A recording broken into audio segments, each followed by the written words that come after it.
These are notes on mutations, and some information can be found on pages 519 to 520 in your book. At the end, I'm also going to talk a little bit about gene regulation. We won't get into that as much in this course, but we've talked about it a little already, so I wanted to say a little bit more about it, and I think it fits in really well with mutations. So first, let's do a brief review of what we've been calling the arrow, right? DNA to traits. So remember that we've got our DNA, that is transcribed into RNA, that's translated into proteins, and our proteins are what make our traits. Sometimes it's one protein, like if you make the enzyme lactase, that determines whether or not you're lactose tolerant. Sometimes it may be a combination of several to many proteins, like in hair or eye color pigments. There's different proteins that code for different things. So, based on this then, if there's a change in the DNA, there could be a change in the proteins, which results in a change in the traits. So, that makes total sense, and that's what mutations are. Mutations are changes in the DNA. And so now you understand how a change in the DNA can result in a change in the traits. Because if, for example, you have a change in the DNA here, that's going to transcribe into different RNA, which will code for different proteins. So it could also, for example, insert a stop codon too early, and then you're going to have an incomplete protein, and it's not going to result in the trait that you want. It could code for a different amino acid entirely.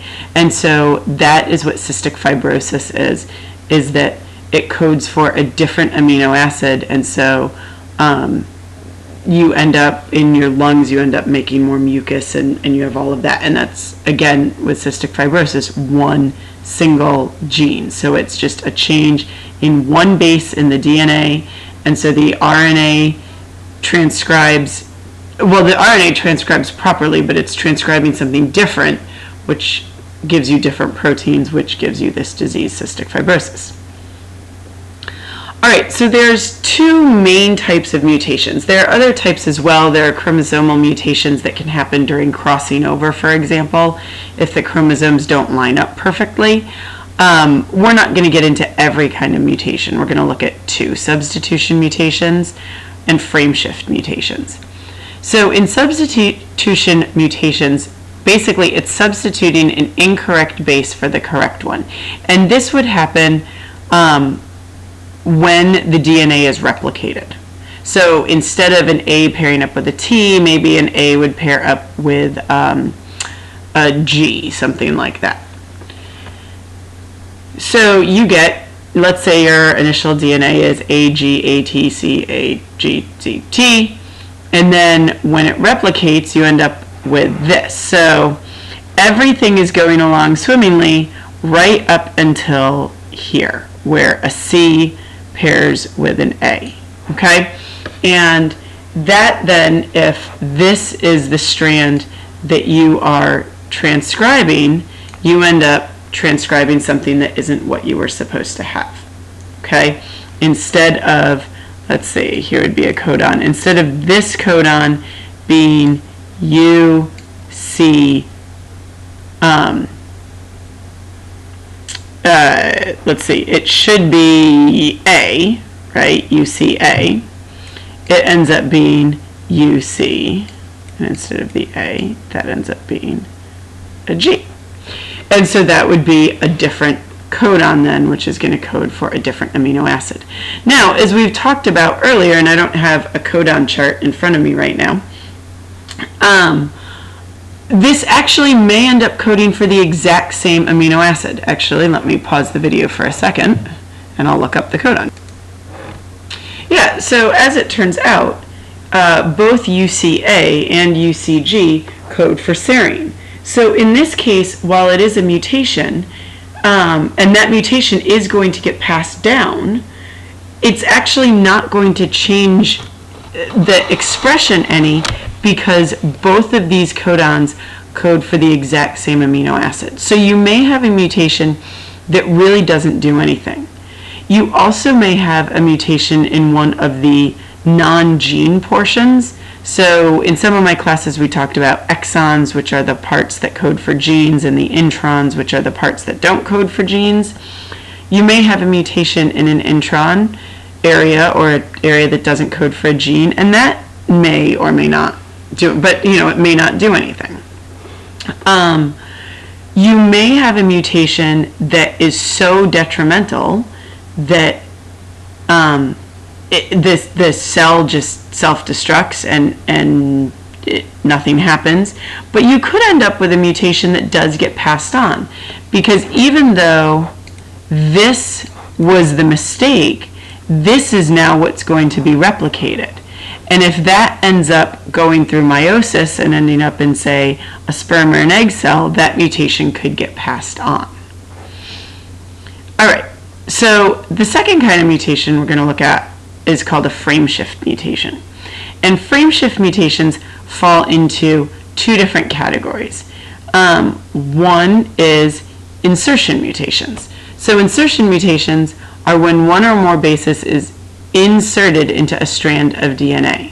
So remember that codons break up into groups of 3 bases. So if you insert or you delete a base, that's going to change how the codons kind of fall out or break up, or whatever you want to call it. So let's say you have this DNA strand, AGTACC. A insertion mutation would be, for example, here we have the T, here we have the G. So this lines up and this lines up, and then that lines up, that goes together, that goes together, and that goes together. But in the middle of this, we've inserted a G and a C. Okay, now as you can probably imagine, this is going to be much different than the substitution mutation. The substitution mutation we saw, it didn't actually result in that case in any change in the amino acids being produced. But when you have an insertion mutation, or the next kind, which is a deletion mutation, that almost never is going to result in the same amino acid being produced. So if this is happening in a coding region of DNA, so in a gene, that almost certainly is going to cause some sort of change. And it may cause a change that's so detrimental, like if this is in the development of, say, a fetus, you may end up having a miscarriage, for example. It could end up in something that's not too harmful, or something, in fact, that could be beneficial. And we'll talk about these options as we get into evolution. And so then the opposite of that would be a deletion mutation, where one or more bases is deleted from a strand of DNA. So here we have the exact same strand of DNA. Here we have the complementary strand. So you'll notice all of these match up, but for whatever reason, the C that should have been right here got deleted out. It just got skipped. Think of it as a typo. We all know that typos happen, even in the best of circumstances. And the same thing can happen in your DNA. What's interesting is when these strands then go to replicate, that deletion or insertion is preserved because the replication may go on like normal. So actually, if you look in your book on the pages that I mentioned, I believe, on page 520, it shows how you could have a mutation, and this actually looks like a substitution mutation, but then once it replicates, it does replicate properly, although it was still a mutation. So those are the 2 or 3, depending on if you want to break frameshift up into 2, types of mutations that we're going to talk about. The last thing I want to talk about briefly is gene regulation. And gene regulation is why not all genes are being transcribed and translated all the time. So this makes a certain amount of sense. Okay, we've talked a lot about puberty, right? You are born, when you're born, you have the genes that code for the traits that you will develop in puberty. but those aren't expressed right away. Those aren't expressed until you reach some age of about 11 to 14. And then at some point those changes stop as well when you reach, say, 17 to 21, depending, on how quickly these start and how quickly they end. So for example, boys tend to have a growth spurt during puberty, right? That growth spurt starts somewhere around 11 to 14 or 15, depending, but then it stops at some point as well. You don't keep growing forever. That has to do with gene regulation, that those growth genes turn on and turn off at certain points. Also, and this isn't something we talk too much about, but it's a pretty important concept, right? We have talked about how you have the exact same DNA in every cell in your body, which means in your toe cells, you have DNA that's coding for, say, making a neurotransmitter in your brain. Well, you don't need that in your toe. Even though the DNA is there, you only need those genes turned on in your brain.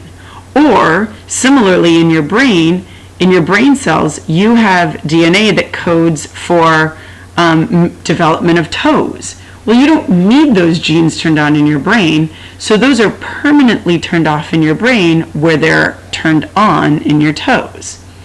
Vice versa, the making of neurotransmitters in your toes is turned off. Those genes are permanently turned off, whereas they're turned on in your brain. So even though every cell in your body has the same DNA, a lot of it is turned off because that's not what you happen to be making at that part in your body. So let's talk about two specific examples, one that we've talked a lot about and then one that will kind of be new. So one is lactose tolerance. So as we've said, every child is born lactose tolerant. But then in the gene regulation portion, in the part of your DNA that turns genes on and off, that gene gets turned on at some point, usually around ages 5 to 10, although sometimes later, in that individual. The reason some people stay lactose tolerant is they actually have a mutation in the enhancer region that regulates the lactase gene. So it's not in the gene itself, but it's in the region that tells the gene whether to turn on or to turn off. And so while most people, their gene, the enhancer region would say, okay, now it's time to turn this gene off. The gene doesn't change, but it's turned off. In people who are lactose tolerant, there's a mutation that doesn't turn that gene off. And what's really interesting, and we'll get into this a little more later when we talk more about lactose tolerance and evolution, because this is our most recently evolved trait, us being humans, is that it's a different mutation in European populations versus African populations. But in both cases, it's a mutation in the enhancer region that then doesn't turn off the production of lactase. And then that would be a mutation, because it's an actual change in the bases, that would be a mutation that then gets passed on through the generations, which is how you end up seeing changes across populations.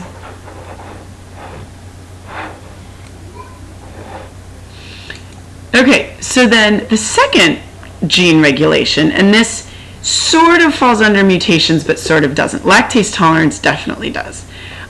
There's a lot of studies now that childhood adversity, such as serious childhood trauma, like having a parent die especially unexpectedly, or being a victim of some sort of abuse either in the home or outside of the home, that actually causes what we call methylation in a gene. So there's this gene called NR3C1. Okay, you don't have to remember that. But you could look it up though if you're interested. And that gene produces these receptors that receive cortisol. Cortisol is a stress hormone. So we all produce cortisol. And cortisol has its good points and it has its bad points. When you produce enough of it so that it matches up with your cortisol receptors, you can focus better. You have almost like enhanced senses. So that's like, we've talked about everybody's going to get a little stressed during a test, right? But that's actually a good thing. It helps you to focus. It helps you to block out distractions. It gets you to kind of, I just keep saying focus. Clearly I'm on spring break and I'm not focused. But at any rate, that's good. We want that. We've talked about how before like a game or a performance, your energy goes up, your adrenaline goes up, you get really focused on what you're going to do, and that actually helps you to perform. A lot of that is because of this stress hormone called cortisol. And if cortisol has enough cortisol receptors, then you get all those good benefits. So people who make more cortisol receptors actually can tolerate more stress and have it do beneficial things for them. But if you don't produce enough cortisol receptors, then the cortisol that you produce has nowhere to go. And that's what leads to anxiety and panic and frustration and what we would call around Washington Middle School flipping your lid. Flipping your lid is when you produce too much cortisol and you don't have enough receptors to receive all of that. And what there's new studies showing is that children who live through certain adversity, lots of bad stuff, their genes that produce cortisol receptors shut down. They turn off. And so those kids don't produce enough cortisol receptors, and so they would flip their lids sooner. That's why we see kids who've lived through a lot of trauma, who've had a lot of lousy stuff happen to them, flip their lids so much sooner than kids who haven't. So think about what this means now for society, right? Think about most of the homes you've grown up in. Okay, now that's not to say that all of you have come from perfect homes, because I know some of you have come from a lot of kind of lousy stuff. But most of you have come from homes where your parents have cared for you, where they cuddled you as children, where the parents that you were born to or that adopted you as babies are still your parents now. And that means your body has been allowed to produce more of these cortisol receptors, so you're more able to deal with stress, so you don't flip your lids, so you don't get in trouble, so you stay in class, so you learn what you need to, so you're successful in school, so you go on to be successful in life. That's nothing you actually did. It's the circumstance you were born into. But now take a kid who's born into perhaps a single parent home where the parent has to work more than one job to get food on the table, and maybe the child is left with caretakers who don't know how to nurture them. Maybe they suffer some abuse. Their actual DNA now stops producing cortisol receptors, and so they're less able to deal with stress. So their lid flips more often, so they get in trouble more, so they're not in class, so they're not learning, and so on and so forth. And that's an actual change in their DNA that may not be passed on to their children. That's what's interesting about methylation. That may or may not get passed on. We don't know enough. But that's how you can start to see, certainly those children then, as they grow up, may not have the skills to nurture their own children. And so whether or not that's actually passed on, those children could end up producing fewer cortisol receptors because of environmental circumstances. At any rate, fascinating. This is what's called, if you're interested in it, epigenetics. And it's how your environment actually affects your genetics. All right, I've rambled on for far too long. My children are downstairs shredding tons and tons of paper, hopefully only stuff that needs to be shredded. So I need to go check on that. Have a good break. Please please feel free to put questions in the comment sections or ask them when we get back. These notes actually won't be due until the Wednesday after break. I originally said the Tuesday, but it'll be the Wednesday.